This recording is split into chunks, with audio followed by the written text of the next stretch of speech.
ট্রেনের পেছনে ছুটছে আরহানা। পরনে সাদা শার্ট, কালো জিন্স আর গলায় কালো স্কার্ফ। তার কাঁধে ছোট একটা ব্যাগ ঝুলছে।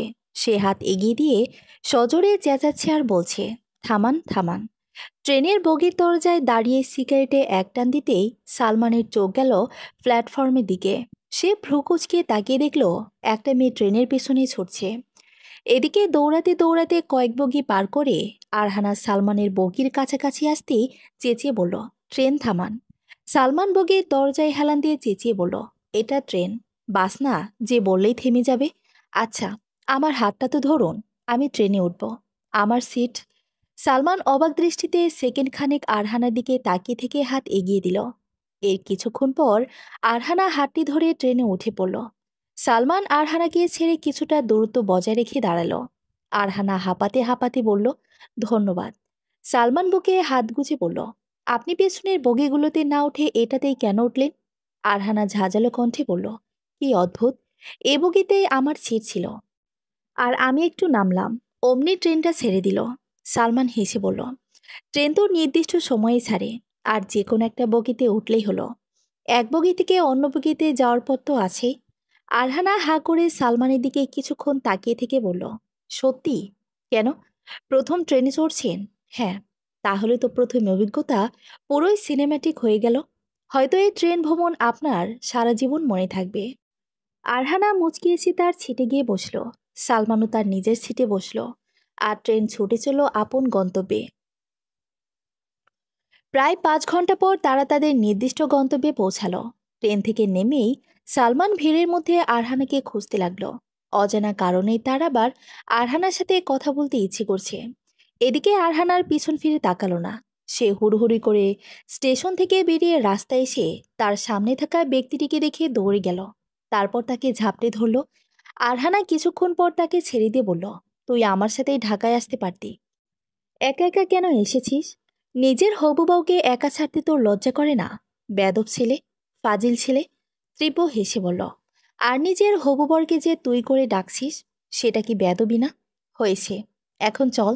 আমার শ্বশুর শাশুড়ি কোথায়? তোর শ্বশুর শাশুড়ি আমার শ্বশুর শাশুড়ির সাথে হোটেলে আছে। এখন হোটেলে চল। আর তুই চাইলে আঙ্কেল আন্টির সাথেই চলে আসতে পারতি। আচ্ছা, তাহলে আমার পরীক্ষাটি কি তুই দিয়ে আসতি? আচ্ছা, ফ্লাইটেও তো আসতে পারতি। ট্রেনে করে আসতে গেলি কেন, তাও আবার নন এসিতে? তুই জানিস, আমার অভিজ্ঞতা নিতে ভালো লাগে। এটা আমার ট্রেনে চড়ার প্রথম অভিজ্ঞতা। এই দিনটি, কথাটি বলতে গিয়ে আরহানা থমকে গেল। আবার পিছন ফিরে এদিক ওদিক তাকাতে লাগলো। তীব্রতার মুখের সামনে হাত নাড়িয়ে বলল, কি রে, কি খুঁজছিস? জানিস, আজ অল্পের জন্য ট্রেন মিস হয়ে যেত। একটা ছেলেই আমাকে ট্রেনে উঠিয়েছিল। ওরে বাবা, শাহরুখ খানের সাথেও দেখা করে ফেলেছিস? আরে ধুর, চল যাই। সালমান স্টেশন থেকে বের হয়ে ব্যস্ত রাস্তায় হাঁটতে লাগলো। অনেকদিন হলো তার পড়াশোনা শেষ হয়েছে, কিন্তু এখনও তার চাকরি হচ্ছে না। চাকরির জন্য সব জায়গায় ঘুষ দিতে হয়। আজকাল মেধার মূল্যায়ন অনেক কমই হচ্ছে। তারপর ঘুষ দেওয়ার মতন সামর্থ্য তার নেই। সালমান খুবই দরিদ্র পরিবার থেকে উঠে এসেছে। তার বাবা সেলিম আলী একটা সময় দিনমজুরের কাজ করতেন। তারপর সেই কাজ ছেড়ে তিনি একটা চায়ের দোকান নিয়ে বসেন। এই ব্যবসাটা তার ভালোই চলছিল, তাই এখনও সেই কাজই করছেন। সালমানের মা আঞ্জুমা বেগম আগে অন্যের বাড়িতে কাজ করতেন, কিন্তু স্বামী চায়ের দোকান দেওয়ার পর থেকেই তিনি আর বাইরে কাজ করেন না। সালমান তাদের একমাত্র ছেলে। সেলিম আলী অনেক কষ্টে ছেলেকে পড়াশোনা করিয়েছেন। সালমান ভালো একটা বিশ্ববিদ্যালয় ইতিহাস থেকে পড়াশোনা শেষ করেছে। পড়াশোনায় সে বরাবরই ভালো ছিল, কিন্তু তবুও তার চাকরি হচ্ছে না। এদিকে ঢাকায় চাকরি খুঁজতে এসে তার মাথায় এখন অন্য কিছু ঘুরছে। সেই থেকে এখনও সে আরহানাকে নিয়েই ভাবছে। মনে মনে বলছে, একবার নামটাও জিজ্ঞেস করলাম না। নামটা তো অন্তত জিজ্ঞেস করা উচিত ছিল। কেটে গেল কয়েক মাস। সালমান আজও সেই দিনটি ভুলেনি। এখনও তার মস্তিষ্ক জুড়ে আরহানার সেই ছুটে আসা হাত এগিয়ে দেওয়া, চেঁচিয়ে বলা, ট্রেন থামান, এসবই বিচরণ করছে। মাঝে মাঝে আনমনেই সালমান হাসে। এই মেয়ে কতই না বোকা, সে জানে না যে কোনো একটা বগিতে উঠলেই হলো। আবার এই ভেবে সালমান হাসে, সে যদি সবই জানতো তাহলে তো তাদের দেখাই হতো না। এদিকে আরহানের বড় ভাইয়ের ধুমধাম করেই বিয়ে হয়ে গেল। মূলত কয়েক মাস আগে বিয়ের কেনাকাটা করতে তারা ঢাকায় গিয়েছিল। আরহানা তার বাবা মার ছোট সন্তান। তার বড় ভাই আরহান চৌধুরী তার বাবার পছন্দের মেয়েকে বিয়ে করে এনেছে। বংশ আর প্রভাবের দিক থেকে আরহানার বাবা আরফিন চৌধুরী শহরের পরিচিত ব্যক্তিত্ব। আরফিন চৌধুরীর স্ত্রী মিসেস তোশিবা একজন সফল ডাক্তার। বাবা মার আদরের মেয়ে আরহানার খুব শীঘ্রই বিয়ে হবে তার ছোটবেলার বন্ধু ত্রিব্য রহমানের সাথে। ত্রিব্য শুধুই তার বন্ধু নয়, ত্রিব্যের বাবা আতিকুর রহমান আরফিন চৌধুরীর খুব কাছের বন্ধু। আর ভাগ্যক্রমে ত্রিব্যের মা মিসেস রোদেলা আরহানার মা মিসেস তোশিবার কলেজের সহপাঠীও ছিলেন। সেই ক্ষেত্রে তাদের সম্পর্কটা অনেকটাই গাঢ় হয়ে ওঠে। পাশাপাশি আরহানা আর ত্রিব্য একে অপরকে খুব পছন্দ করে। তাই সিদ্ধান্তটা আত্মীয়তায় নেওয়ায় সিদ্ধান্ত হয়ে যায়। তবে আরহানা পড়াশোনা শেষ করে বিয়ে করতে চায়। সে বর্তমানে অনার্স তৃতীয় বর্ষের ছাত্রী। পড়াশোনা করছে ইংরেজি সাহিত্য নিয়ে। পাশাপাশি সে ৩ মাস আগে একটা প্রতিষ্ঠানের সাথে যুক্ত হয়েছে, যেখান থেকে বিভিন্ন স্থানে ভ্রমণের জন্য নিয়ে যাওয়া হয়। এই কাজটি আরহানার খুব পছন্দের ছিল। সে ভ্রমণ করতে ভালোবাসে। আর এই ৩ মাসে সে ভ্রমণ করে নিজেকে মানসিকভাবে বিনোদন দিয়েছে। কারণ সে কখনোই এই বিলাসবহুল জীবনের রেস্টুরেন্টে ঘুরে জমকালো অনুষ্ঠান বা ঘরোয়া সমাবেশের মাঝে থেকে নিজেকে খুঁজে পায়নি। তার মনে হয়েছে সে এসবের জন্য উপযুক্ত নয়। কিন্তু আরহানা নিজেকে খুঁজে পেয়েছে খোলা আকাশের নিচে, প্রকৃতির মাঝে। এই সপ্তাহে সে তার স্কুলের বান্ধবীদের সাথে গলিয়াখালি যাচ্ছে। এই স্থানে তার একবার যাওয়া হয়েছিল, তবে এবার সে বান্ধবীদের জোড়াজড়িতে যাচ্ছে। তার মধ্যে কয়েকজন স্কুলের পর অন্য জেলায় চলে গিয়েছিল। তাই চট্টগ্রামের রাস্তাঘাট সবই তারা ভুলে গেছে। তাই আরহানাই তাদের নিয়ে যাবে। বাস থেকে নেমেই তারা সিএনজি ভাড়া করলো। 2টা সিএনজি নিয়ে তারা গলিয়াখালি পৌঁছে গেল। আরহানার বান্ধবীরা সামনে এগোতে লাগলো। পেছনে আরহানা ক্যামেরা নিয়ে কানে ইয়ারবাড গুজে রেখেছে। আরহানার বান্ধবী সাইমা তাকে তাড়া দিতেই সে ইশারায় তাদের সামনে যেতে বলল। তারাও সামনে চলে গেল। এদিকে আরহানা ক্যামেরা হাতে আকাশ, ফুল, যাবতীয় সব কিছুরই ছবি উঠাচ্ছে আর ভিডিও করছে। হঠাৎ পিঠে কারো স্পর্শ পেয়েছে, পিছন ফিরে দেখল 2টো ছেলে তার দিকে ঘোরলাগা দৃষ্টিতে তাকিয়ে আছে। আরহানা কয়েক পা পিছিয়ে কান থেকে ইয়ারবাডগুলো খুলে কাপা কণ্ঠে বলল, আপনারা কারা? ছেলে দুটি আরহানার আপদমস্তক দেখে নিল। আরহানা ভীত চোখে আশেপাশে তাকিয়ে দেখল তার বান্ধবীরা অনেক দূরে চলে গেছে। সে তাদের ডাকতে যাবে, তখনই একটা ছেলে তার মুখ চেপে ধরল। সে ছেলেটি থেকে নিজেকে ছাড়িয়ে নিয়ে সামনে দৌড়াতে গিয়ে পা পিছলে সোজা কাদার উপর গিয়ে পড়ল। তার পুরো মুখে কাদা লেগে গেছে, পুরো জামায় কাদায় মাখামাখি হয়ে গেছে।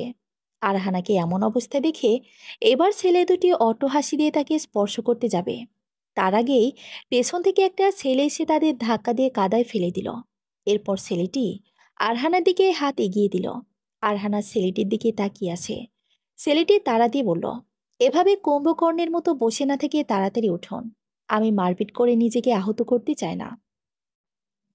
ছেলে দুটি কাঁধা থেকে উঠে কিছু অশ্রাব্য শব্দ ব্যবহার করতেই এখানকার স্থানীয় 2-4 জন লোক চলে এলো। তাদের দেখে ছেলে দুটি সরে পড়ল। ছেলেগুলো চলে যাওয়ার পরে আরহানা বলল, আপনাকে আমি আগেও একবার দেখেছি। সালমান বলল, আমারও তাই মনে হচ্ছে। আগে আপনি মুখটা ধুয়ে আসুন। কোথায় যাব? পাশে একটা দোকান আছে, ওখানে হাত পা ধোয়ার ব্যবস্থা আছে। আরহানা সেখানে গিয়ে নিজেকে পরিষ্কার করে সালমানের সামনে এসে দাঁড়ালো। সালমান মুচকি এসে বলল, এবার ভালোভাবে দেখুন, চিনতে পেরেছেন? হ্যাঁ। আপনি কি কয়েক মাস আগে আমাকে ট্রেনে উঠিয়েছিলেন? হ্যাঁ। ধন্যবাদ। সেদিনও আপনি হাত এগিয়ে দিয়েছিলেন। আজও আপনি আমার দিকে সাহায্যের হাত বাড়িয়ে দিয়েছেন। আপনি 2-2বার আমাকে সাহায্য করেছেন। সালমান আরহানাকে আপাদমস্তক দেখে বলল, আলাদা কাপড় নিয়ে এসেছেন? হ্যাঁ। কেন জিজ্ঞেস করছেন? কাপড় পাল্টে আসলে হয়তো ভালো হবে। আরহানা নিজেকে একবার দেখে লজ্জিত মুখে বলল, আপনি তো বাড়াবাড়ি রকমের ভালো মানুষ। সালমান আরহানার কথায় হাসল। আরহানা কাপড় পাল্টাতে চলে গেল। আরহানা কাপড় পাল্টে বেরিয়ে এসে বলল, আমি যাই, আমার বান্ধবীরা অপেক্ষা করছে। সালমান আরহানার পিছু পিছু কয়েক পা এগোতেই আরহানা বলল, আপনি আমার পেছন পেছন কেন আসছেন? সালমান কিছু একটা ভেবে বলল, যদি আবার বিপদে পড়েন। আরহানা হেসে সালমানকে ইশারায় তার পাশাপাশি হাঁটতে বলল। সালমান তার পাশে আসতেই আরহানা বলল, আমি আরহানা। আপনি? আমি সালমান। সালমান মনে মনে খুশি হলো। শেষমেশ এতদিনের অপেক্ষার পর সে আবার সেই মেয়েটিকেই খুঁজে পেয়েছে। এমনটি আজ নামটিও জেনে নিয়েছে। এভাবে দুইবার অচেনা একটা মেয়ের সাথে দেখা হওয়া, তাও এমন পরিস্থিতিতে যখন মেয়েটির কাউকে খুব প্রয়োজন। এটা কি ভাগ্য নাকি স্বপ্ন? এমন ঘটনা তো গল্পেই হয়, সিনেমায় হয়। বাস্তবে এমনভাবে কারোর সাথে দেখা কি কখনো হয়েছিল? সালমান এসব ভাবছে আর হাসছে। সে পাশ ফিরে আরহানার মুখের দিকে তাকালো। আরহানার চোখের পাপড়িগুলো ওঠানামা করছে, নাকে বিন্দু বিন্দু ঘাম জমেছে। সে সাবধানে পা ফেলছে, আবার যদি পিছলে পড়ে। কানে ইয়ারবাড গুজে রেখেছে, হয়তো কোনো গান শুনছে। তারও আরহানাকে সঙ্গ দিতে ইচ্ছে করছে, শুনতে ইচ্ছে করছে একই গান। সে অনুভব করতে চাইছে সে একই ছন্দ, একই তাল, আর একই সাথে হারিয়ে যেতে চাইছে এই প্রকৃতির মাঝে। সালমান চোখ বন্ধ করে ভাবছে আজকের দিনটির কথা। চমৎকার ছিল মুহূর্তগুলো। তাদের তেমন কথা হয়নি, চোখাচোখিও হয়নি, শুধু অল্প একটু বাক্য আদান প্রদান হয়েছে। এত অল্প সময়ে কি কারো প্রতি মুগ্ধ হওয়া সম্ভব? সালমান আরহানা সম্পর্কে অত কিছু জানতে পারেনি। এই নামটাই যেন তার আজকের সমুদ্র বিলাসে নতুন ছন্দ যোগ করেছে। আরহানা, আরহানা, আরহানা। সালমান নামটি কয়েকবার আওড়ালো। তার মনে হচ্ছে প্রতিবারই আরহানা সেই নামটি শুনে উত্তর দিচ্ছে, হ্যাঁ শুনছি। সালমান ভাবছে তার আশেপাশে থাকা হাওয়াগুলি যদি পত্রবাহক হতো, তাহলে সে চিঠি পাঠিয়ে দিত। যেই পত্র কোনো কাগজের নয়, কোনো কলমের খালি, যেই পত্রে লেখায় ব্যবহার হবে না, শুধু ব্যবহৃত হবে মন। আরহানা জানালার কাছে দাঁড়িয়ে গান শুনছে। চাঁদ দেখতে তার ভীষণ ভালো লাগে। সে চায় তার পাশে দাঁড়িয়ে তার প্রিয় মানুষটি একসাথে চাঁদ দেখবে। কিন্তু এই বাস্তবিক জীবনে চাঁদ দেখার মতো সময় কারোই হয় না। হঠাৎ ফোন আসায় গান কিছুক্ষণের জন্য বন্ধ হয়ে গেল। আরহানাও চোখ বন্ধ করে রইল। সে তার পছন্দের রিংটং দিয়েছে, যাতে সে এই মুহূর্তটাও সে উপভোগ করতে পারে। কারো কল আসায় যাতে তার এতটুকু বিরক্ত না লাগে। ফোন হাতে নিয়ে দেখলো তীব্র কল দিয়েছে। কল ধরতেই তীব্র বলল, আরও একটা চমৎকার খবর পেয়েছি, বলেই ফেল। তোর ইয়ার ফাইনাল শেষ হওয়ার পর আমাদের এঙ্গেজমেন্ট। তীব্র, তুই জানিস আমার বিয়ে করার কোনো ইচ্ছেই নেই। শুধু ওরা চারজন মিলে এখন আমাদের দুজনের ভবিষ্যৎ নষ্ট করার চিন্তা করছে। তাহলে কি বিয়ে করবি না? করব, কিন্তু আগে অনার্স শেষ করি। একটা ভালো চাকরি নেওয়ার পর আমরা চমৎকার একটা বিয়ের আয়োজন করব। ভালোবাসিস আমাকে? অবশ্যই, তোকে ভালোবাসি, তাই তো তোকেই বিয়ে করব। তুই তো চিনিস আমাকে, তুই ছাড়া কেউই আমাকে বোঝে না। আর আমি জানি আমরা দুজন সম্পূর্ণ ভিন্ন, তবুও তুই আমাকে বুঝিস। বাবা মার মতো সব কিছু চাপিয়ে দিস না। আর তীব্র, আমার বিশ্বাস তুই এই বিয়ে এখন আটকাতে পারবি, নয়তো আমি কিন্তু পালাবো। কার সাথে পালাবি? একা একাই পালাবো। কেটে গেল আরও কয়েক মাস। আজ নতুন বর্ষের ক্লাস করে বাসায় ফিরছে আরহানা। বাবার গাড়িতে চড়ে সে ক্যাম্পাসে যায় না। মোটামুটি তার সব বন্ধুরাই মধ্যবিত্ত পরিবারের, তাই নিজের যশ সে আড়াল রাখার চেষ্টা করে। এমন নয় যে কেউ তার পরিচয় জানে না, তবুও সে লোক দেখানোর ব্যাপারটা এড়িয়ে চলে। এদিকে রাস্তায় হাঁটতে হাঁটতে বৃষ্টি নামল। সে ছাতা নিয়ে বের হয়নি, কারণ বাসা থেকে বের হওয়ার সময় ভালোই রোদ ছিল। বৃষ্টিতে আরহানার টপস আর জিন্স ভিজে গেছে। সে ওড়নাটা দিয়ে তার পুরো শরীর ঢেকে নিল। অর্ধেক রাস্তা হাঁটার পর একটা রিক্সা তার সামনে এসে থামল। সেই রিক্সাওয়ালা মামাকে বলল, না মামা, বৃষ্টিতে ভেজার মজাটা আলাদা। অনেকদিন পর বৃষ্টি বিলাসের সুযোগ পেয়েছি।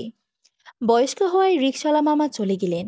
কিন্তু আরহানা পরক্ষণেই ভাবল, সে রিক্সাওয়ালা মামাকে এত কথা বললই বা কেন? রাস্তার দুই পাশে বাড়িঘর তেমন নেই। রাস্তাটা উঁচু হয়, এদিকে রিক্সা চলাচলও কম হয়। হুটহাট কয়েকটা গাড়ি আরহানার পাশ কেটে চলে যাচ্ছে। হঠাৎ সে দেখল একটা ছেলে হাত মিলে হাঁটছে। আরহানা তাকে দেখে থমকে গেল। ছেলেটা আকাশের দিকে তাকিয়ে হাসছে, আবার চুলগুলো ঝাড়ছে, আবার কয়েক পা লাফিয়ে সামনে এসে বৃষ্টি বিলাস করছে। একা একা হাত নাড়িয়ে নাচছে।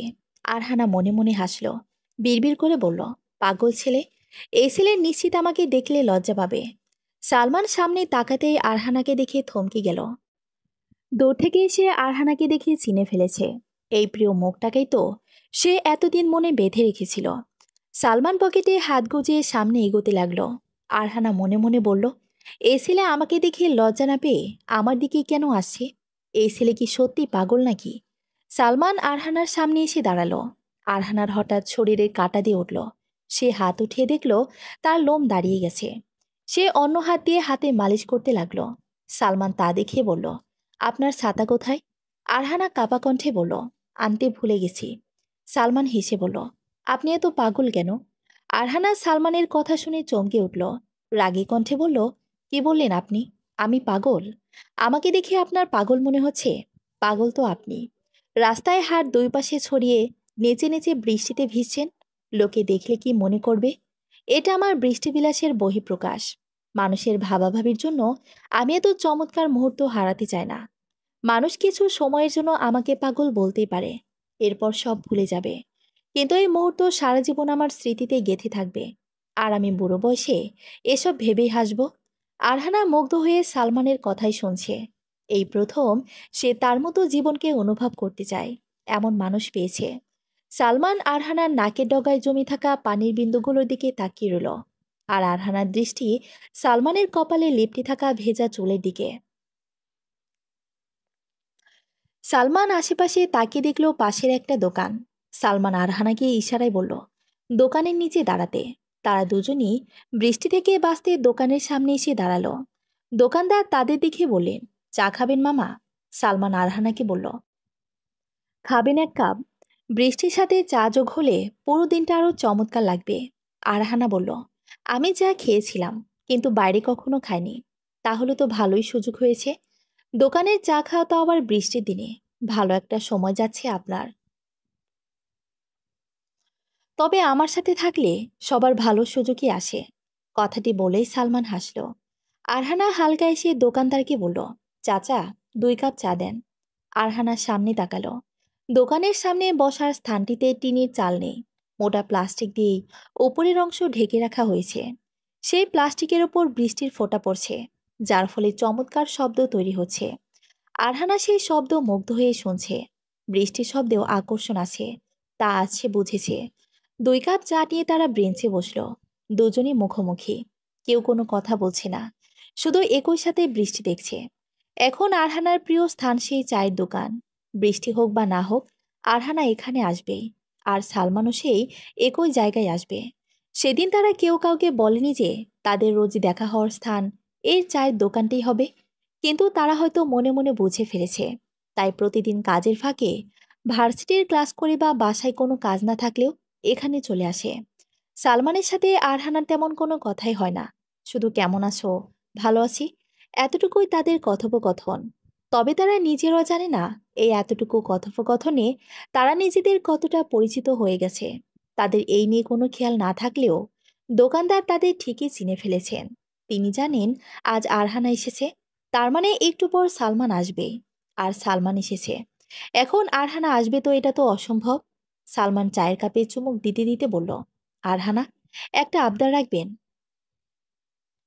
আরহানা রাস্তা থেকে চোখ সরিয়ে সালমানের দিকে তাকিয়ে বলল, হ্যাঁ বলুন, আমরা কি বন্ধু হতে পারি? আরহানা হাসল। সালমান বলল, হাসছেন কেন? অপরিচিত মানুষের সাথে বন্ধুত্ব করা ভালো না। সালমান মলিন হাসি দিয়ে বলল, আচ্ছা সমস্যা নেই। আরহানা হেসে বলল, তবে আমরা ভালোই পরিচিতি। আপনি আমাকে চায়ে সঙ্গ দেন। আপনার সামনে বসেই প্রতিদিন বিকেলটা পার করি। সব ব্যস্ততাগুলোকে এই বিকেলের মুহূর্তের জন্য ছুটি দিয়ে দিয়েছি। তাই বন্ধু হওয়াই যায়। সালমান আরহানার পাশে এসে বসল। আরহানা একটু সরে বলল, আরে, আপনি তো শুরুতেই সব সীমা ছাড়িয়ে যাচ্ছেন। সালমান হেসে বলল, আরে, আমি পাশে এসেই বসলাম। শুধু কেমন আছো? ভালো আছি। এতটুকু কথোপকথনের জন্য মুখোমুখি দূরত্বটা ঠিক ছিল। কিন্তু সেই দূরত্বে বসে আপনার সব কথা শুধু আমি না, চায়ের কাপ, ব্রেঞ্চ, বিশেষত চাওয়ালা মামাও শুনবে। তো বন্ধুত্ব কি শুধু আমার সাথে করবেন, নাকি চায়ের কাপ, ব্রেঞ্চ আর চাওয়ালা মামার সাথেও করবেন? আরহানা হাসল। আজ তাদের অনেক কথা হলো। তাদের গল্পগুলো তাদের নিয়েই, তাদের ভালো লাগা নিয়েই। 3 মাসের বন্ধুত্বে সালমান আরহানাকে যতটুকু বুঝতে পেরেছে, হয়তো তার চেয়ে আরহানাকে 13 বছরেও অনেক কম বুঝেছে তীব্র। ইদানিং তীব্রের চেয়ে সালমানের সাথে আরহানার বেশি কথাবার্তা হয়। 6 মাস পর আরহানার পড়াশোনা শেষ। এখনই তীব্রের বাবা মা মিস্টার এবং মিসেস আতিকার আরহানার বাবা মা মিস্টার এবং মিসেস আরফিন বিয়ের জন্য কেনাকাটা শুরু করে দিয়েছেন। মেয়ের বিয়ে নিয়ে আরফিন চৌধুরীর বিশাল স্বপ্ন। আদরের মেয়েকে তিনি ধুমধামে করে বিদায় করবে। কিন্তু তার সেই আদরের মেয়ে নিজের ভালোবাসার শহর ভুলে আছে ভিন্ন শহরে। বিকেলে আরহানা আর সালমান পাশাপাশি হাঁটছিল। সালমান হাঁটতে হাঁটতে বলল, ভাবছি তোমাকে আমাদের বাড়িতে নিয়ে যাব। তুমি তো গ্রাম দেখোনি। গ্রামের রাস্তা, কাদামাটি, বৃষ্টির মুহূর্ত, শীতের সময় সবটাই চমৎকার, আর হেমন্তের সময়টা মারাত্মক লোভনীয়। আরহানা হাসতে হাসতে বলল, ঋতু কি লোভনীয় হয়? তুমি দেখলেই বুঝবে। কিন্তু এখন তো শরৎ শুরু হয়েছে, হেমন্ত, শীত কিছুই দেখব না। দেখার ইচ্ছে আছে? হ্যাঁ, অবশ্যই। চলো, বিয়ে করে ফেলি। আমার বউ হলে একটা ঋতুও বাদ পড়বে না। আরহানা সালমানের কথা শুনে দাঁড়িয়ে গেল। সালমান আরহানার থমকে যাওয়া দেখে বলল, আরে, মজা করেছি, চলো। আরহানা বলল, সালমান, 6 মাস পর আমার পড়াশোনা শেষ, এরপর আমার বিয়ে। সালমান অবাক হয়ে বলল, মানে? হ্যাঁ, আমার ছোটবেলার বন্ধু ত্রিব্যের সাথে। সালমান চুপ করে রইল। আরহানা বলল, আমি ত্রিবকে অনেক ভালোবাসি। বদ্যি হওয়ার পর এটাই জেনে এসেছি ওর সাথে আমার বিয়ে হবে। ও ছাড়া আমাকে কেউ বুঝতো না। আমাদের পছন্দ ভিন্ন হলেও ও আমার পছন্দগুলোকে গুরুত্ব দেয়। সালমান আর কিছুই বলল না। আরহানা সালমানের দিকে তাকিয়ে বলল, চুপ করে আছো কেন? সালমান মুচকি এসে অন্যমনস্ক হয়ে বলল, স্বপ্ন দেখেছি। খোলা চোখেও আমি স্বপ্ন দেখি। সেই স্বপ্ন মারাত্মক সুন্দর ছিল। আরহানা বলল, মানে, কেমন স্বপ্ন? সালমান ভাবনা থেকে বেরিয়ে বলল, বিয়ের স্বপ্ন, তোমার আর তোমার বন্ধুর। আরহানা মুখে হাসি টেনে আবার হাঁটতে লাগলো। সালমান মনে মনে বলল, স্বপ্ন দেখছিলাম আমাদের বিয়ের, আমিও তো তোমার বন্ধু। কিন্তু সেটা তো খোলা চোখে দেখা স্বপ্ন ছিল। আর স্বপ্ন তো সত্য হয় না। সেই কথাটি আজ সত্য হলো। সালমান ভাবছে, তাহলে কেনই বা তার সাথে আরহানার এত চমৎকার মুহূর্ত তৈরি হলো? কেনই বা সে আরহানাকে ভালোবাসতে শুরু করলো? এ জীবনে কত মেয়ে সে দেখেছে, অথচ কাউকেই তার ভালো লাগেনি। আরহানায় তার মনে জায়গা পেয়েছে। যদি তার ভাগ্যে আরহানা নাই ছিল, তাহলে এত কিছু কেন হয়েছে? সালমান শান্তর দৃষ্টিতে আরহানের দিকে তাকিয়ে আছে। আরহানা হাসছে আর কাশবনে ছোটাছুটি করছে। মেয়েটার হাসি এত চমৎকার কেন, তা সালমান এখনো বুঝে উঠতে পারেনি। হয়তো প্রেয়সীর হাসি তার প্রিয়তমর কাছে সর্বাধিক প্রিয় হয়, তাই আরহানার হাসি সালমানের দৃষ্টিনন্দন লাগছে। আরহানা সালমানের কাছে এসে উচ্ছ্বসিত কণ্ঠে বলল, তুমি আজ আমাকে এখানে নিয়ে না এলে আমি এত চমৎকার একটা মুহূর্ত নিজেকে দিতে পারতাম না। অনেক ধন্যবাদ তোমাকে। তোমার গ্রামটা অনেক সুন্দর। আমার একটা অনুরোধ রাখবে? হ্যাঁ, অবশ্যই। একটা কেন, 10টা অনুরোধ রাখবো। এখন একটা হলে চলবে। তাহলে বাকি অনুরোধগুলো তোলা থাকুক। তখন কিন্তু অনুমতি ছাড়াই চেয়ে নেব। আরহানা হেসে বলল, আচ্ছা ঠিক আছে। এখন অনুরোধটা কিসের জন্য শুনি? সালমান আরহানার হাত ধরে তাকে বাড়িতে নিয়ে এলো। সালমানের বাবা মা এখন শহরে আছেন। তারা শহরের বস্তিতে থাকেন। কাজের সন্ধানেই তারা গ্রাম ছেড়ে শহরে গিয়ে ছেলেকে পড়ালেখা করিয়েছিলেন। আর সালমান কখনো বস্তিতে, কখনো বা মেসে থাকে। তাদের গ্রামের বাড়িতে কেউই থাকে না, এখন খালি পড়ে আছে। আরহানা সালমানের মুখে গ্রামের সৌন্দর্যের ব্যাখ্যা শুনে আসার আগ্রহ দেখিয়েছিল। তাই সালমান আগেই গ্রামে সে নিজেই ঘর পরিষ্কার করে রেখেছে, যাতে আরহানার কোনো অসুবিধে না হয়। দুজনেই তাদের অবস্থান সম্পর্কে কিছুই জানে না। তবে আরহানা বুঝতে পেরেছে সালমানের পারিবারিক অবস্থা ভালো নয়। তবে আরহানা তার অবস্থা সালমানকে বুঝতে দেয়নি। সে সবসময় সাধারণভাবে নিজেকে উপস্থাপন করেছে। সালমান আরহানাকে বাড়িতে এনে তার হাতে একটা প্যাকেট ধরিয়ে দিয়ে বলল, এই পরিবেশে জিন্স টপের চেয়ে শাড়িটাই বেশি মানানসই। আরহানা মুচকি এসে প্যাকেটটা খুলে শাড়িটা বের করে বলল, জামদানি শাড়ি? হ্যাঁ, তোমার জন্যই কিনেছি। অনেক সুন্দর। ধন্যবাদ সালমান। আরহানা কাঁচা হাতে শাড়িটা পরে সালমানের সামনে এসে দাঁড়ালো। সালমান মুগ্ধ চোখে আরহানার দিকে তাকিয়ে আছে। আরহানার লাজুক হেসে মাটির দিকে তাকিয়ে রইল। সালমান বলল, শাড়ি পরতে জানো না? আরহানা কথাটি শুনে শাড়ির ভাঁজ ঠিক করতে ব্যস্ত হয়ে পড়ল।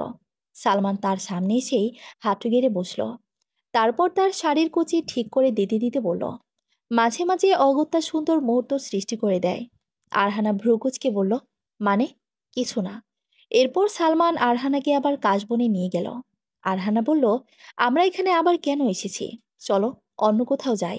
সালমান আরহানার সামনে হাঁটু গেড়ে বসে একগুচ্ছ লাল গোলাপ এগিয়ে দিয়ে বলল, তুমি কি আজ আমার নৌকাপথের সঙ্গী হবে?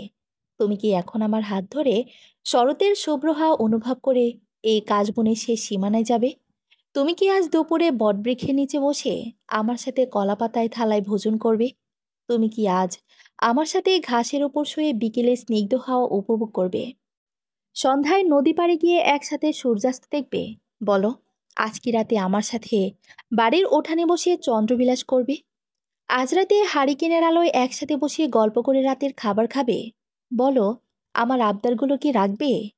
আরহানা গোলাপগুলো নিয়ে সালমানের হাত ধরে বলল, আজ আমি আমার বন্ধুর সব আবদার রাখব। আর এমন মিষ্টি প্রস্তাব এমনিতেও প্রত্যাখ্যান করা যায় না। আরহানা তার হাত এগিয়ে দিল। স্নিগ্ধ হাওয়ায় তার চুল উড়ছে। আর তার হাতের মুঠোয় আবদ্ধ সালমানের হাত। তারা একই সাথে কাশবনে সে সীমানের দিকে ধীর পায়ে হেঁটে যাচ্ছে। এরপর নদীর ঘাটে এসে তারা নৌকায় উঠে বসল। পদ্মের ভিড় ঠেলে নৌকাটি এগিয়ে যাচ্ছে। আরহানা নৌকার পাটাতনে ওপর হয়ে শুয়ে তার হাতের উপর থুতনি রেখে পদ্ম ফুলের দিকে তাকিয়ে রইল। সালমান আরহানার পায়ে একটা ফুলের মালা পরিয়ে দিতেই আরহানা মাথা তুলে সালমানের দিকেই তাকালো। সালমান আরহানার পাটি তার হাঁটুর উপর বসিয়ে বলল, তোমার পায়ে শিউলি ফুলের মালা ভীষণ সুন্দর লাগে। তুমি এই মালা কোথায় পেয়েছো? বাড়ির বাইরে বসে একটা মেয়ে মালা গাচ্ছিল, তার থেকেই নিয়েছি। মেয়েটা তো অসম্ভব ভালো মালা গেঁথেছে। সালমান আরহানার দিকে তাকিয়ে রইল। আরহান আবার পদ্ম দেখায় মনোযোগ দিল। এরপর দুপুরে বটবৃক্ষের নিচে বসে তারা খাওয়া দাওয়া করলো। আরহানা শাড়ির এলোমেলো ভাঁজ ঠিক করতে করতে বলল,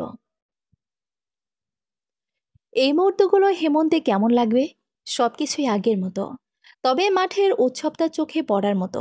চাষাদের ব্যস্ততা তোমাকে বেশি আনন্দ দেবে। আর হেমন্তের শেষে ঘাসের ফাঁকে শিশির জমে থাকে। আমি আগে খালি পায়ে বাড়ি থেকে বেরিয়ে যেতাম, পায়ে জুতো না দিয়েই হাঁটতাম। আমার খুব ভালো লাগতো। আমিও হাঁটবো। আরহানা বসা থেকে দাঁড়িয়ে গেল। এরপর খালি পায়ে সবুজ ঘাসের ওপর পা ফেলতে লাগলো। আরহানা হাসছে। সে আনন্দিত কণ্ঠে বলল, পায়ে সুরসুরি লাগছে, বেশি কোমল তাই। আরহানা লাজুক হাসি দিয়ে হাঁটতেই লাগলো। সন্ধ্যায় সালমান তাকে নদীর পাড়ে নিয়ে গেল। এরপর তারা দুজনেই সূর্যাস্ত দেখে বাড়ি ফিরল। গ্রামে বিদ্যুৎ নেই।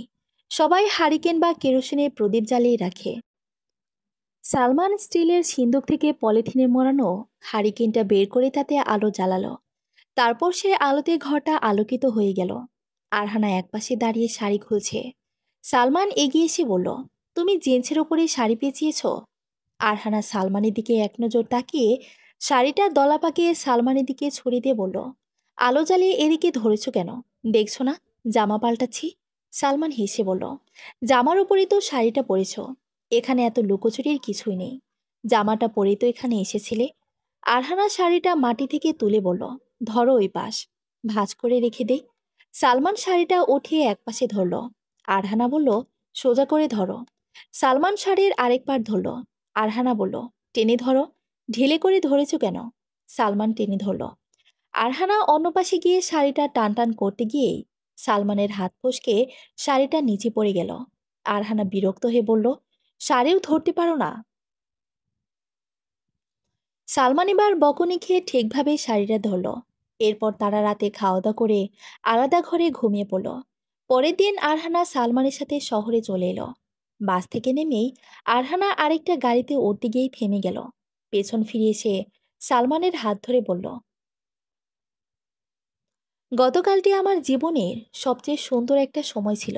সালমান, তুমি অনেক ভালো একটা ছেলে। কথাগুলো বলে আরহানা গাড়িতে উঠে বসলো। এরপর প্রায় 1 মাস আরহানা আর সালমানের দেখা হয়নি। পড়াশোনা নিয়ে আরহানা খুবই ব্যস্ত। 1 মাস পর তাদের প্রতিদিন দেখা হতো। কখনো মার্কেটে, কখনো বা পার্কে, কখনো কখনো তারা সময় কাটাতে চলে যেত কোনো নিরিবিলি প্রাকৃতিক পরিবেশে। 2 মাসের মধ্যে আরহানার কাছে সালমান এখন খুবই গুরুত্বপূর্ণ হয়ে উঠেছে। সে সালমানকে এখন চোখ বন্ধ করে বিশ্বাস করে। তারা এখন একসাথে বিভিন্ন ট্যুরে যায়। এদিকে সালমানের চাকরিও হয়ে গেছে। মাসে 20,000 টাকা বেতন পাচ্ছে। তবে বেশিরভাগ টাকাই ভ্রমণের পেছনেই খরচ হয়ে যাচ্ছে। সংসারে মনোযোগ দেওয়ার চেয়ে আরহানার সাথে ঘোরাঘুরি করাই সালমানের এখন নতুন স্বপ্ন হয়ে উঠেছে। সে জানে আরহানার কয়েক মাস পর পড়াশোনা শেষ হলে তীব্রর সাথে বিয়ে হবে। অথচ সে নির্দ্বিধায় আরহানাকে ভালোবেসে যাচ্ছে। আরহানাও ভুলে গেছে তীব্র নামের মানুষটিকে। তীব্রের সাথে তার যোগাযোগও কমে গেছে। তীব্র ভাবছে আরহানা ভ্রমণ নিয়ে ব্যস্ত। এরপর শীতের শেষে সালমান আবার আরহানাকে গ্রামে নিয়ে যাওয়ার আগ্রহ দেখালো। আরহানাও না করল না। পরের মাসে তার ফাইনাল পরীক্ষা। তবুও সে সব অগ্রাহ্য করে 3 দিনের জন্য সালমানের সাথে তার বাড়িতে চলে গেল। আর এই 3 দিনের ছুটি তার জীবনের নতুন মোড় নিয়ে এলো। কুয়াশা জড়ানো রাস্তায় পাশাপাশি হাঁটছে সালমান আর আরহানা। দুজনের মাঝে নীরবতা। সালমানের মন আকুপাকু করছে তাকে ভালোবাসার কথাতেই জানিয়ে দেওয়ার জন্য। আরহানার মস্তিষ্ক তাকে বোঝাতে চাইছে সালমানের সাথে থাকলে তার অনেক শান্তি লাগে। সালমান হঠাৎ একটা রাস্তা দেখিয়ে বলল, ওই রাস্তায় যখন সূর্য রশ্মি পড়ে তখন খুবই চমৎকার লাগে, চলো দেখে আসি। আরহানা মায়া জড়ানো দৃষ্টিতে সালমানের দিকে তাকিয়ে আছে। সালমান আরহানার দিকে তাকিয়ে অবাক হয়ে বলল, এভাবে কি দেখছো? আরহানা মাথা নেড়ে হাঁটতে লাগলো। সালমান তার পাশে হাঁটতে হাঁটতে বলল, কোনো ব্যাপারে তোমার মন খারাপ? আরহানা বলল, আমি কোনো একটা বিষয়ে দ্বিধাদ্বন্দ্বে ভুগছি। কি বিষয়ে? আরহানা সালমানের দিকে কিছুক্ষণ তাকিয়ে রইল। তারপর কিছু না বলে হাঁটতে লাগলো। সূর্য উঠতে শুরু করেছে। রাস্তার দুপাশের গাছের ফাঁক দিয়ে সূর্য রোশনি ইটের রাস্তার ঠিকরে পড়ছে। সালমান আরহানার হাত ধরে বলল, সামনে তাকিয়ে দেখো, কি মনে হচ্ছে? আরহানা বলল, মনে হচ্ছে কোনো স্বর্গে আছি। এই জায়গাটা এত শান্তির যে আমি এই জায়গা কখনো ভুলতেই পারবো না। বাড়িতে ফিরে আরহানা চুপচাপ বারান্দায় বসে রইল। সেখানে আসার পর পাশের বাড়ির এক মহিলার কাছ থেকে শুনেছে সালমানরা খুবই গরিব। একটা সময় তাদের খাওয়ার জন্য এক মুঠো চাল ছিল না। তার বাবা একটা সময় কৃষিকাজ করতেন। মা শহরে গিয়েছিলেন মানুষের বাসায় কাজ করে টাকা আয় করার জন্য। কিন্তু সেখানে যাওয়ার পর সালমানের বাবা অনেক পেশায় গিয়েছিলেন। কখনো শ্রমিক হিসেবে কারখানায় কাজ করেছেন, কখনো বা রিক্সা চালিয়েছেন, শেষমেশ চায়ের দোকান দিয়েছেন। সবকিছুই তারা সালমানের জন্যই করেছিল। তাদের অভাব বেশি ছিল, তাই প্রথমেই ছেলে হওয়ার পর আর সন্তান নেনি। তারা স্বপ্ন দেখেছেন হয়তো তাদের বাকি আকাঙ্ক্ষা সালমানই পূরণ করবে। এখন তো তার চাকরি হয়ে গেছে। গত মাসে এই বস্তি ছেড়ে একতলা পাকা বাড়িতে উঠেছে। আরও কয়েক মাস পর বড় বাড়িতে ভাড়া নিতে পারবে। এসব শুনে আরহানা স্তব্ধ হয়ে গেল। তারপর মানসিক চাপ সৃষ্টি হলো। তার মন তাকে বলছে সে হয়তো সালমানকে পছন্দ করে। আবার পরক্ষণে সে নিজেকে বোঝাচ্ছে সে তো তীব্রকে ভালোবাসতো। আবার এটাও বলছে সালমানের সাথে তার কোনো ভবিষ্যৎ নেই। যদি সালমানকে বিয়ে করতে হয় তাহলে তাকে বাবার ঘর পুরোপুরি ছাড়তে হবে, কারণ তারা জীবনেও এমন পরিবারের সাথে আত্মীয়তা করবে না। গ্রামে আসার দ্বিতীয় দিন আরহানা সালমানকে জিজ্ঞেস করলো, তোমার কি খেতে ভালো লাগে? সালমান হাসি মুখে বলল, ডাল ভাত হলেই আমার চলে, কিন্তু গরুর মাংস বেশি ভালো লাগে। তাহলে বাজারে গিয়ে গরুর মাংস নিয়ে আসো। তোমার জন্য আজ আমি দেশি মুরগি রান্না করব। এখানের মাংসগুলোর স্বাদ অসম্ভব মারাত্মক। মুখে দিলে চড় মারলেও পড়বে না। আমি গরুর মাংস কিনে আনতে বলেছি না? সালমান বলল, আসলে আমি গরুর মাংস রাঁধতে পারি না। বাসায়ও তেমন একটা রান্না হয় না। কেন রান্না হয় না? সালমান নিজের দারিদ্রতার কথা জানাতে চাইল না। বলল, কেউ পছন্দ করে না। এই মাত্র তো বললে তুমি পছন্দ করো। আরে, আমার সবই পছন্দ। আরহানা সালমানের সামনে দাঁড়িয়ে বলল, আমরা তো বন্ধু। আর তোমার এই বন্ধু আজ তোমাকে নিজ হাতে রেঁধে খাওয়াতে চায়। সালমান কথাটি শুনে মুচকি হাসল। বাজার থেকে মাংস নিয়ে এলো। আরহানা ইউটিউব দেখে তা রান্না করলো। দুপুরে তারা একসাথেই খেতে বসলো। অতিরিক্ত মশলা হওয়ায় সালমানের কাশি উঠে গেল। এবার সালমান দুটো আলু সিদ্ধ করে মাংসে দিয়ে দিল। আরহানা বলল, সরি, আমার জন্য তুমি ভালোভাবে খেতেও পারলে না। সালমান হেসে বলল, তুমি আমার জন্য রান্না করেছ, এর চেয়ে বেশি কিছু হতেই পারে না। সারা রাত আরহানা না ঘুমিয়ে নিজেকে বোঝাতে লাগলো সে সালমানকে পছন্দ করে না, কিন্তু শেষ রাতে সে সালমানকে পছন্দ করে। এই সত্যটা মেনে নিতে বাধ্য হলো। সকালে উঠে সে ব্যাগ গুছিয়ে নিচ্ছিল। তখনই সালমান ঘরের দরজায় কড়া নাড়ল। সালমান তাকে ব্যাগ গোছাতে দেখে বলল, কোথায় যাচ্ছ? আমার শহরে ফিরতে হবে। কিন্তু হঠাৎ, তোমার তো আজও থাকার কথা ছিল। আর না, আগামী মাসে আমার পরীক্ষা, তারপর তীব্রের সাথে বিয়ে। কথাটি শুনে সালমান চুপ হয়ে গেল। সেও ঘরে এসে নিজের ব্যাগপত্র গুছিয়ে নিল। সে ভেবেছে আজ একসাথে ঘাসের উপর বসে ধোয়া ওটা পিঠে খাবে, কিন্তু এটাও তার স্বপ্ন। আর এই স্বপ্নের আবদার করার অধিকার সালমানের কাছে আর নেই। বাসে উঠে আরহানা একদৃষ্টিতে বাইরে তাকিয়ে রইল। তার সবকিছুই অসহ্য লাগছে। ইচ্ছে করছে বাস থেকে নেমে কান্নাকাটি করতে, আবার ইচ্ছে করছে সালমানকে জড়িয়ে ধরতে, বলতে চলো পালিয়ে যায়। সে নিজেও বুঝতে পারছে না তার কেন এমন পাগল পাগল লাগছে। আরহানা নিজের উপর নিয়ন্ত্রণ হারিয়ে ফেলেছে। তার উদ্ভট কিছু করতে ইচ্ছে করছে। সে হঠাৎ বাসের সিট ছেড়ে দাঁড়িয়ে গেল। সালমান আরহানাকে উঠতে দেখে বলল, কি হয়েছে? আরহানা কোনো উত্তর না দিয়ে ড্রাইভারকে বাস থামাতে বলল। তারপর ব্যাগ নিয়ে নেমে পড়ল। সালমানও তার পিছু পিছু নেমে পড়ল। সে নেমে বাস দাঁড় করিয়ে আরহানাকে বলল, কোথায় নেমেছো? এখানে কোনো গাড়ি পাওয়া যাবে না, ওঠো বাসে। আরহানা সালমানের দিকে আর তাকালো না। সে ব্যাগ হাতে নিয়ে হাঁটতে লাগলো। সালমান তার কাছে এসে তার হাত ধরে টেনে তাকে বাসে উঠাতে যাবে। তখনই আরহানা তাকে ধাক্কা দিয়ে সরিয়ে দিল আর বলল, তোমার যেতে ইচ্ছে করলে যাও। সালমান কোনো উপায় না দেখে বাসটা আর থামালো না। বাস চলে যাওয়ার পর আরহানা সালমানের দিকে তাকিয়ে বলল, বাসটা আটকাও, আমি বাসে উঠব, বাসায় যাব। আরহানার কথা শুনে সালমান হাঁ করে আরহানার দিকে তাকিয়ে রইল। আরহানা তাকে ধাক্কা দিয়ে বলল, যাও আটকাও, বোকার মতো দাঁড়িয়ে আছো কেন? সালমান এই কথা শুনে দৌড়াতে লাগলো। কিন্তু এই দৌড়ে সে এত দূর থেকে বাস কেন একটা রিক্সাকেও আটকে রাখতে পারবে না। সালমান থেমে গিয়ে হাঁপাতে হাঁপাতে পেছন ফিরে বলল, তোমার মাথা কি নষ্ট হয়ে গেছে? আর আমিও তোমার কথায় বোকার মতো দৌড়ালাম। আরহানা সালমানের সামনে দাঁড়িয়ে বলল, যখন আমি কি করব বুঝতে পারি না, তখন এমন উল্টাপাল্টা কাজ করে ফেলি। সালমান রাস্তায় বসে বলল, এখন এখানেই বসে থাকো, গাড়ি দেখলেই তুমি দাঁড় করাবে, আমি আর কিছুই করব না। প্রায় ২০ মিনিট পর একটা ট্রাক দেখে আরহানা উঠে রাস্তার সামনে এসে দাঁড়ালো। সালমান মাথায় হাত দিয়ে বলল, ট্রাক দাঁড় করাচ্ছ কেন? সিনেমায় দেখনি গাড়ির পরিবর্তে গরুর গাড়ি বা ট্রাকে করে নায়ক নায়িকা বাড়ি ফেরে? সালমান মুচকি এসে বলল, এখন আমরা কি নায়ক নায়িকা? আরহানা উত্তর দেওয়ার আগে ট্রাকটা থামল। তারা ট্রাক ড্রাইভারকে অনেক অনুরোধ করে ট্রাকের পেছনে উঠল। তবে ট্রাকটা খালি ছিল না। ফার্নিচার বোঝাই করা ট্রাকটিতে অনেকগুলো সোফা সেট আছে। ড্রাইভার বলেই দিলেন সোফায় বসা যাবে না, যদিও সোফাগুলো প্লাস্টিক দিয়ে মরানো ছিল। তাদের গেলে ট্রাকের হ্যান্ডেল ধরে দাঁড়িয়ে দাঁড়িয়ে যেতে হবে। সালমান শর্ত মেনে নিল, কারণ এই মুহূর্তে শহরের কাছাকাছি পৌঁছানোটাও বেশি জরুরি। সালমান দাঁড়িয়ে প্রকৃতি দেখছে। আরহানা তাকিয়ে আছে সালমানের দিকে। সে মুগ্ধ দৃষ্টিতে সালমানকে দেখছে। সালমানের কপালে এসে পড়ে থাকা চুলগুলো বাতাসের স্পর্শে কাঁপছে। সে হারিয়ে গেছে সালমানের মাঝে। কানে ভেসে আসছে ভায়োলিনের সুর আর মিষ্টি মধুর গান। ভালোবাসি বলে দাও আমায়, বলে দাও হ্যাঁ, সব কবুল। তুমি শুধু আমারই হবে, যদি কারো মিষ্টি এই ভুল।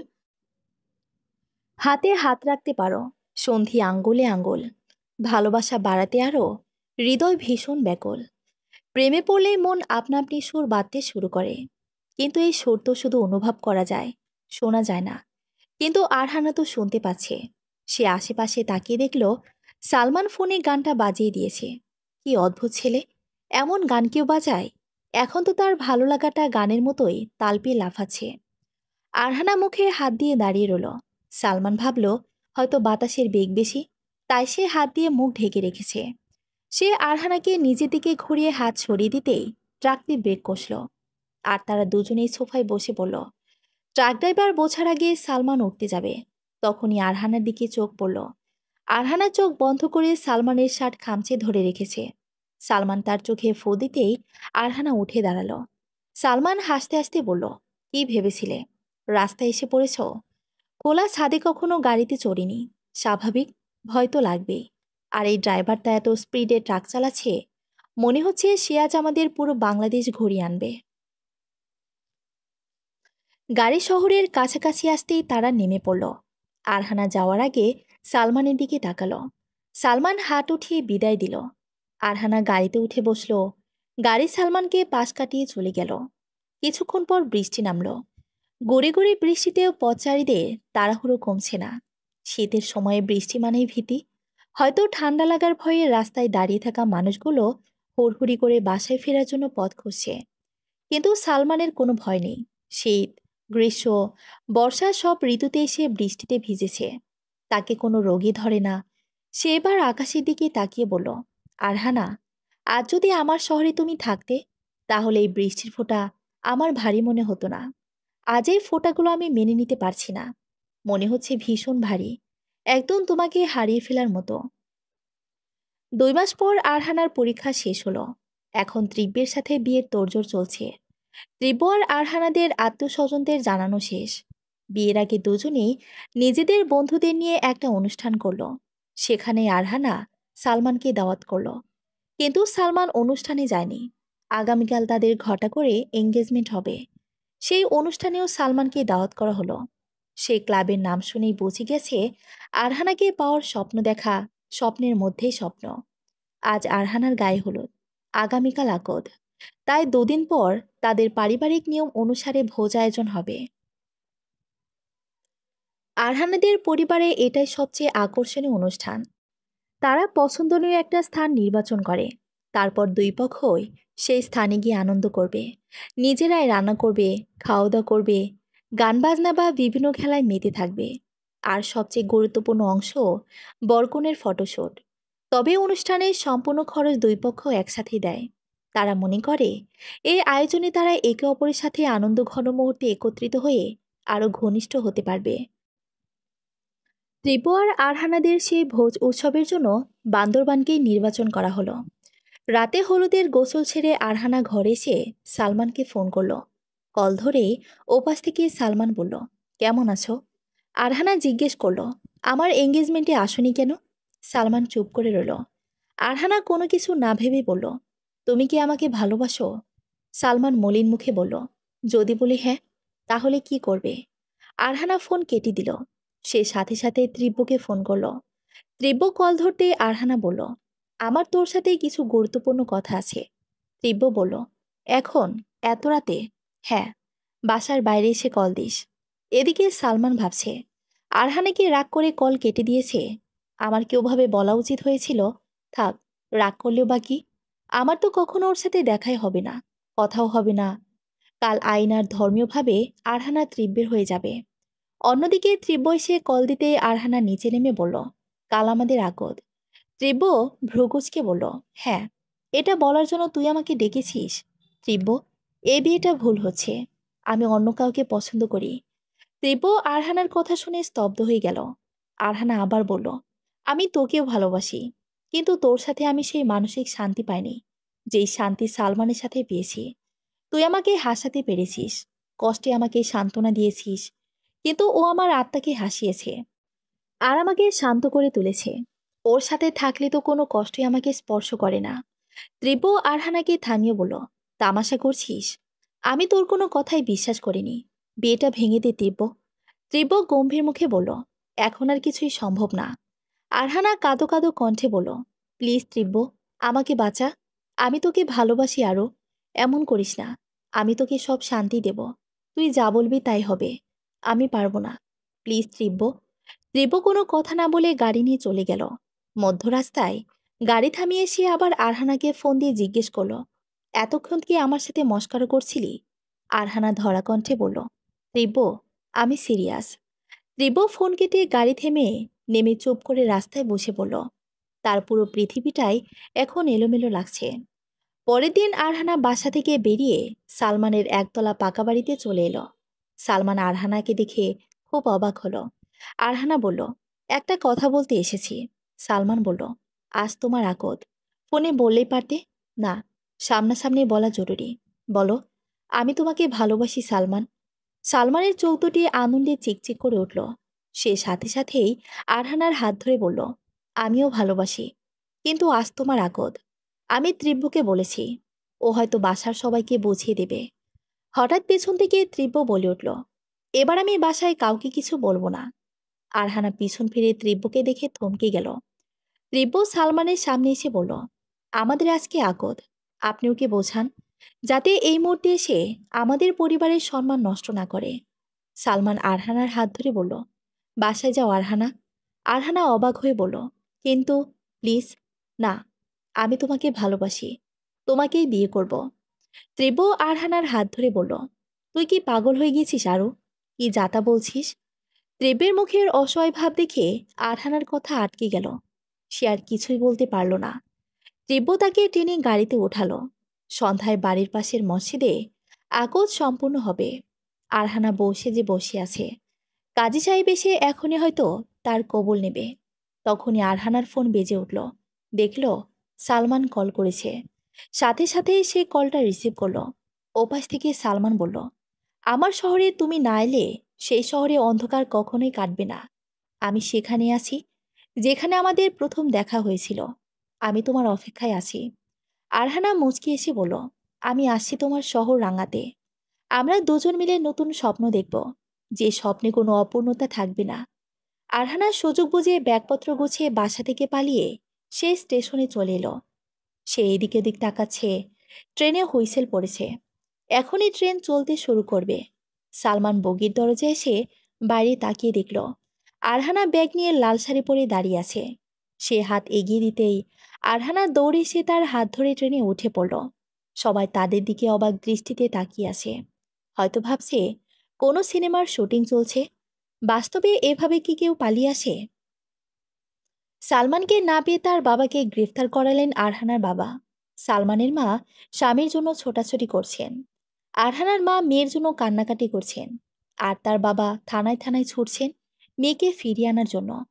তীব্র চুপচাপ তার ঘরে বসে আছে। সে এখন কাঁদতেই ভুলে গেছে।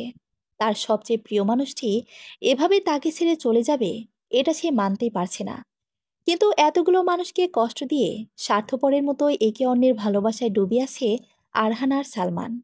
মাঝে মাঝে আত্মার সম্পর্ক রক্তের সম্পর্ককে অতিক্রম করে যায়। হুমায়ুন আহমেদের এই উক্তির সত্যটা কিন্তু খুবই গভীর। তাই হয়তো আজ রক্তের বাঁধন হেরে গেছে তাদের প্রেমের কাছে। পৃথিবী তাদের যতই স্বার্থপর বলুক, তারাই জানে মাঝে মাঝে স্বার্থপর হয়ে ভালো থাকা যায়। দিন শেষে চোখ বন্ধ করে স্বস্তির নিঃশ্বাস ফেলে বলা যায়, এখন আমার শহরে তুমি আছো। তাই এই শহরে আর অন্ধকার নামে না। আমাদের ভালোবাসা এই শহরকে আলোকিত করেছে। উত্তরে হয়তো মিষ্টি হাসি ফেরত আসে, নয়তোবা উষ্ণ আলিঙ্গন। সমাপ্তি। কেমন লাগলো গল্পটি? অবশ্যই জানাবেন। ধন্যবাদ।